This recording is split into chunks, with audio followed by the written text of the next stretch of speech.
జగన్కు అష్టదిగ్బంధనం. ఆగస్టులో arrest. August నెలలోనే జగన్ అరెస్ట్ అయ్యే అవకాశాలు కనిపిస్తోంది. అసలే ఎన్నికల్లో ఓడిపోయి ఇబ్బంది పడుతున్న వైసీపీకి ఇప్పుడు జగన్ జైలుకు వెళ్తే పార్టీ ఏమవుతుందని భయం పట్టుకున్నారు వైసీపీ నేతలు. ఏపీలో రాజకీయాలు శరవేగంగా మారుతున్నాయి. ప్రభుత్వాలు మారినా రాజకీయ కక్షలు మాత్రం మారడం లేదు. గత వైసీపీ ప్రభుత్వ హయాంలో ప్రతిపక్ష నేతలను ఇబ్బందికి గురిచేసిన సంగతి తెలిసిందే.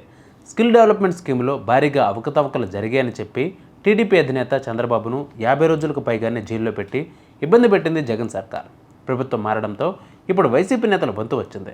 కూటమి ప్రభుత్వం వచ్చిన తర్వాత వైసీపీ నేతలు జైలుకు క్యూ కడుతున్నారు.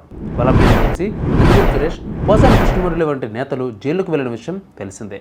ఇదిలా ఉంటే జగన్ 2.0 అంటూ గతంలో ప్రకటించారు జగన్. దీనికి అనుగుణంగానే అడుగులు వేస్తున్నారు. క్షేత్రస్థాయిలో పార్టీని బలోపేతం చేసేలా కార్యాచరణ ప్రణాళికను రూపొందించుకుంటున్నారు. కేడర్లో ఊపు తెచ్చే నిర్ణయాలను కూడా తీసుకుంటున్నారు. సార్వత్రిక ఎన్నికల్లో ఎదురైన ఘోర పరాజయం నుంచి వేగంగా కోలుకున్న జగన్ నూతన ఉత్తేజాన్ని నింపేలా 2.0ను సిద్ధం చేస్తున్నారు. ఏపీలో జరుగుతున్న వైసీపీ నేతలు, కార్యకర్తలు, నాటి అధికారుల అక్రమ అరెస్టులపై వైసీపీ అధినేత వైఎస్ జగన్ స్పందించారు. కలియుగంలో రాజకీయాలు చేయాలి అని అంటే ఈ యుగం చంద్రబాబు యుగంలో రాజకీయాలు చేయాలి అని అంటే ఈ రాజకీయాలు చేసేటప్పుడు కేసులు వేస్తారు అనే భయం లేనప్పుడే రాజకీయాలు చేయగలుగుతాం. వేస్తా ఉన్నాడు పేరు రాసుకోండి. రెడ్ బుక్ అని నేను చెప్పను, కానీ పేరైతే రాసుకోండి. మీరు ఏ బుక్లో రాసుకున్నా పర్వాలా, పేరైతే మీరు రాసుకోండి. దాని తర్వాత మాత్రం అన్యాయం చేసినోనికి సినిమా మాత్రం మనం చూపిస్తామని చెప్తాను. స్థానిక సంస్థల ప్రజాప్రతినిధులతో సమావేశమైన ఆయన కీలక వ్యాఖ్యలు చేశారు. ఈ సందర్భంగా కూటమి నేతలు, పోలీసులు, అధికారులకు వార్నింగ్ ఇచ్చారు.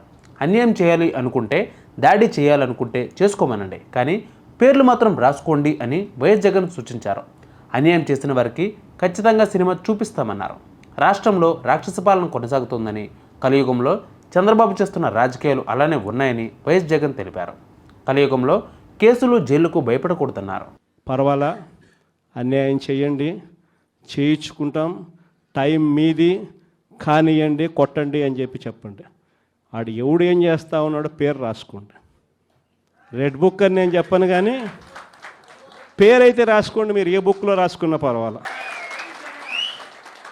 ఆ మనిషి రిటైర్డ్ అయి ఉన్నా కూడా లాక్కొని వస్తా. ఆ మనిషి దేశం ఇరిచిపెట్టిపోయినా లాక్కొని వస్తా. ఎవరిని వదిలిపెట్టేది ఉండదు.